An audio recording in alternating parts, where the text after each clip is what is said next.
Manchester City have just been handed their second consecutive loss in all competitions after they lost to Southampton away in the Carabao Cup only a few nights ago, and now they've lost again. But this time it could be a lot more significant because Manchester United are now just 1 point behind Man City. And the question is, are Manchester United in this title race?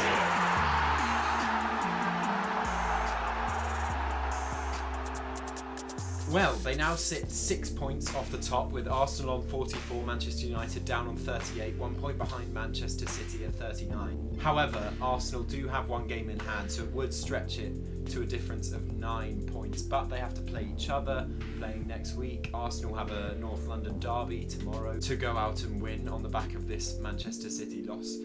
And I think the most key thing was that Manchester United were the better team as well. At half-time, of course, it was 0-0 and Manchester United had the better of the chances. There were a couple of chances for Marcus Rashford, who managed to get through on goal. Ederson came out, was in the middle of nowhere, and Rashford didn't quite manage to get it past Akanji, who was still on the line. But then another time, Rashford went through and couldn't get it past Ederson.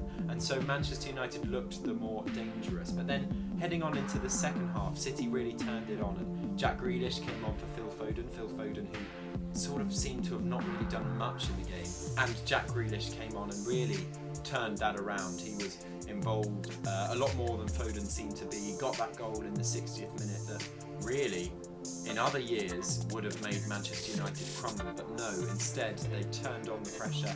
United were really fighting for it. They could have really just lost it, conceded another couple, but no, they really turned it back on. However, their equalising goal, Bruno Fernandes, in the 78th minute, was really quite controversial. Marcus Rashford, of course, was in an offside position, but it's whether he interferes with the ball. Of course, he doesn't actually touch the ball ever, but it does almost look like, when you're watching the replay, it looks like he's dribbling forward. He's running, he's guarding the ball, he's following its movement, and Akanji, had Rashford not been there in the offside position, I'm sure Akanji would have been able to get in the way or control the situation a lot better. But Rashford, the body in between Akanji and the ball, and this body running through, really did interfere, and I personally think that it definitely should have been ruled out for offside. Let me know your opinions on that, because that's a very controversial one.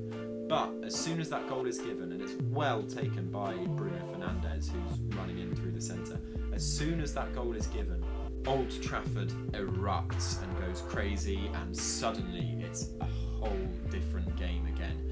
Manchester United were then piling it on, and 4 minutes later, Rashford comes in and scores again. Another goal for Marcus Rashford. He seems to be scoring every game at the moment, certainly since the World Cup. And Haaland, his counterpart on the Manchester City team, was very much quiet today. It wasn't until the 23rd minute, when he even had a sniff at the Manchester United goal, he really wasn't involved. But then again, how do you take Haaland off when he's scored 20 plus goals already this season and you need a goal? So obviously it wasn't a situation where Guardiola could really change the fact that Haaland hadn't been involved, and so he kept him on and was creating problems, I suppose, in a way, but not any clear-cut chances. But the real problem for Man City all game was the fact that they just couldn't seem to connect their passes on the edge of the box. There were multiple times where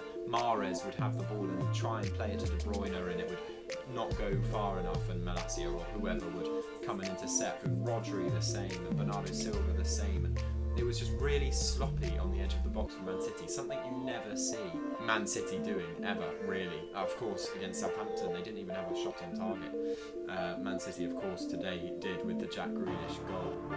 But that was their only shot on target all game, which is a real problem. That's one shot on target in their last 2 games, and 1 goal and 2 losses. So really not looking good for Manchester City. Of course, they are still above Man United in the table. They've now played them twice, so it's still in Man City's hands to finish above them.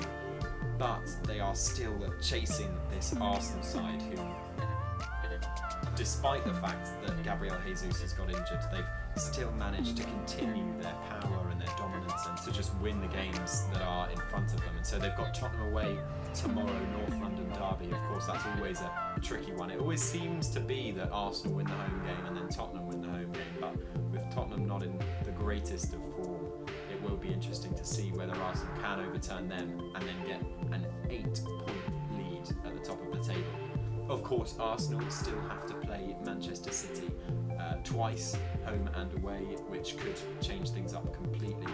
But Manchester United have to play Arsenal next week, and if they win that, which easily puts them in the title race, I think it's, of course, 6 points, 7 points is still a reasonable amount away. However, we are only 17, 18 games into the season, so there's still 20 games to go. There's still a lot of this season to get through, and so Manchester United, I believe, are right up there, right where Erik ten Hag will be delighted that they are. Of course, he came in and lost his first 2 games, lost to Brighton at home, lost to Brentford away, then beat Liverpool, and that was a little shift in their season, a little impulse. This is what we can do, this is who we are. And Manchester United have sort of been slowly getting to form since then. This is their 9th win on the bounce, and who knows where it could take them, who knows where this streak could end up.